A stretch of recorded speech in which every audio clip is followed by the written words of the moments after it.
2020 ലോകകപ്പ് ഗ്രൂപ്പ് ഘട്ടത്തിൽ കളിച്ച 4 മത്സരങ്ങളും ജയിച്ചെങ്കിലും സ്പിൻ ബോളർമാർക്കെതിരെ പ്രധാന ബാറ്റർമാർ പതറുന്നത് ഇന്ത്യക്ക് തലവേദനയാണ്. സ്പിന്നർമാരുടെ 42 ഓവറുകൾ നേരിട്ടപ്പോൾ ഇന്ത്യൻ ബാറ്റർമാർ 15 തവണ പുറത്തായിട്ടുണ്ട്. പ്രശ്നങ്ങൾ പരിഹരിച്ച് സൂപ്പർ 8 മത്സരങ്ങൾക്ക് ഇറങ്ങാനാണ് ഇന്ത്യ ശ്രമിക്കുന്നത്.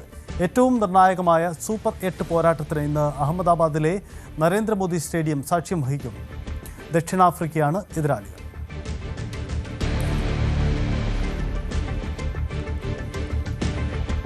പി രംഗനാഥൻ നമുക്കൊപ്പം ചേരുന്നുണ്ട്.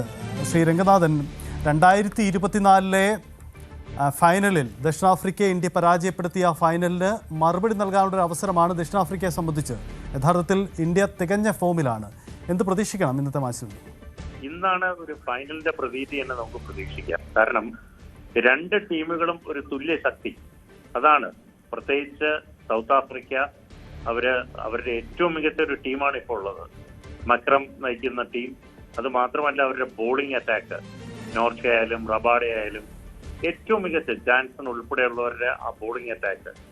അപ്പൊ ഏറ്റവും മികച്ച ഒരു ടീം സൗത്ത് ആഫ്രിക്ക. മില്ലർ അടങ്ങുന്ന അവരുടെ കരുത്തരായിട്ടുള്ളൊരു ബാറ്റിങ്ങും ബോളിങ്ങും, കൂടാതെ ഏറ്റവും മികച്ച രീതിയിൽ ക്ലിന്റൺ ഡിക്കോക്ക് ആയാലും അവരുടെ ആ രീതിയിൽ നോക്കുകയാണെങ്കിൽ ഏറ്റവും മികച്ചൊരു ടീമാണ് സൗത്ത് ആഫ്രിക്ക. മറുവശത്ത് ഇന്ത്യ തോക്കാതെ, ഒരു പരാജയം അറിയാതെ ഇതുവരെ എത്തിയിരിക്കുന്ന കളിക്കുന്ന ഒരു ടീം ഇന്ത്യയുടെ ഒരു പെർഫോമൻസ് നമുക്കറിയാം. ഇതുവരെ എല്ലാവരും അവരുടെ കോൺട്രിബ്യൂഷൻ പുറത്തെടുത്തിട്ടുണ്ട്.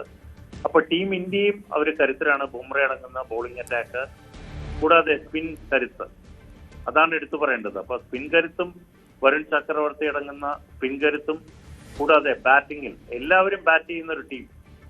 തുടക്കത്തിൽ ഇപ്പൊ അഭിഷേക് ശർമ്മ ഇതുവരെ അദ്ദേഹം ഫോം കണ്ടെടുത്തിട്ടുള്ള അദ്ദേഹത്തിന് ഇന്നൊരു നിർണായക മത്സരമാണ്.